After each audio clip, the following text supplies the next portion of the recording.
নির্মম দৃশ্য দেখে নিজের কথা কি বলবো।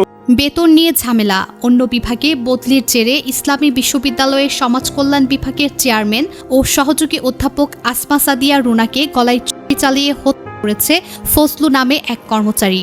পরে নিজের গলায়ও ছুরি চালিয়েছেন ওই কর্মচারী। বুধবার ৪ মার্চ বিকেলে বিশ্ববিদ্যালয়ের সামাজিক বিজ্ঞান অনুষদের অন্তর্ভুক্ত সমাজ কল্যাণ বিভাগের চেয়ারম্যানের রুমে এই ঘটনা ঘটেছে।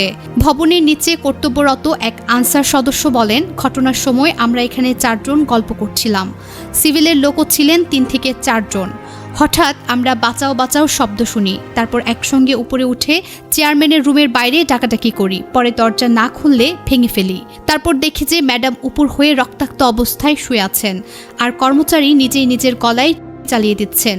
পরে আমরা প্রশাসনের কাছে ফোন দেই। সমাজ কল্যাণ বিভাগের শিক্ষার্থী মাহমুদ জানান, ফজলুকে বদলি করা হয় প্রায় 2 মাস আগে, তবে উনি এটা মেনে নিতে পারছিলেন না। এটা নিয়ে অনেক রেষারেষি হচ্ছিল। এরকম পর্যায়ে যাবে এটা আমরা ভাবতেও পারিনি, তবে উনি এটা মেনে নিতে পারেননি। উনি প্রতিষ্ঠাকালীন কর্মচারী, উনি এখান থেকে চলে যাবেন, উনি সব কিছুই জানেন এই বিভাগের। তিনি বলেন ওনাকে পলিটিক্যাল সায়েন্সে বদলি করা হয় আর উনি এখন এমন সাংঘাতিক একটা ডিসিশন নেবে আমরা ভাবতেও পারিনি। আমরা ওদিকে ব্যস্ত ছিলাম। ডিপার্টমেন্টে হাবিব স্যার ছিল, উনি 30 মিনিট আগে ডরমিটরিতে চলে যান। আমাদের 5টায় প্রোগ্রাম শুরু হওয়ার কথা ছিল। এর মাঝে ডিপার্টমেন্টে কোনো কর্মচারী কর্মকর্তা কেউই ছিল না। আমরা ছিলাম ওই রুমে। এই সুযোগে উনি এই আত্মঘাতী ঘটনাটি ঘটালেন।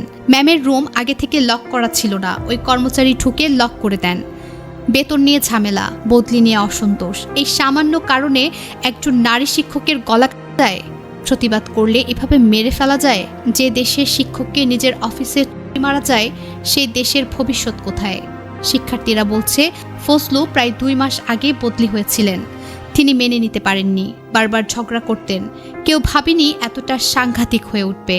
আনসার সদস্যরা বলছেন, হঠাৎ বাঁচাও চিৎকার শুনে দরজা ভেঙে ঢুকি, দেখি ম্যাডাম রক্তের সাগরে আর লোকটা নিজের গলায় চালাচ্ছেন। এই দৃশ্য দেখে গা শিউরে উঠে। একজন নারী যিনি ছাত্রছাত্রীদের ভবিষ্যৎ গড়ে তুলতেন, তাকে নিজের ঘরে এভাবে করা হয়েছে।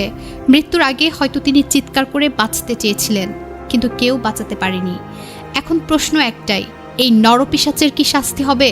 শুধু ফজলুর রহমান নয়, এই মানসিকতারও বিচার চাই, যাতে আর কোনো শিক্ষককে নিজের অফিসে গলাকাটা অবস্থায় পড়ে থাকতে না হয়।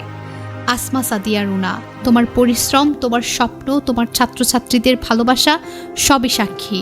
তোমার হত্যাকারীদের দৃষ্টান্তমূলক শাস্তি দিতে হবে। এই দেশে যেন আর কখনো এমন নৃশংসতা না ঘটে। বিশ্ববিদ্যালয় মানে জ্ঞান, যুক্তি, আলোচনার জায়গা। সেখানে যদি ব্যক্তিগত অসন্তোষের পরিণতি হয় গলা দেওয়া, তাহলে আমরা কোন সমাজে দাঁড়িয়ে আছি? একজন নারী শিক্ষক, যিনি হয়তো পরদিন ক্লাসে শিক্ষার্থীদের ভবিষ্যৎ নিয়ে কথা বলার প্রস্তুতি নিচ্ছিলেন, তিনি আজ আর তার স্বপ্ন, তার পরিবার, তার গবেষণা, তার অসমাপ্ত পরিকল্পনা সব থেমে গেল কয়েক মিনিটের উন্মত্ততায়।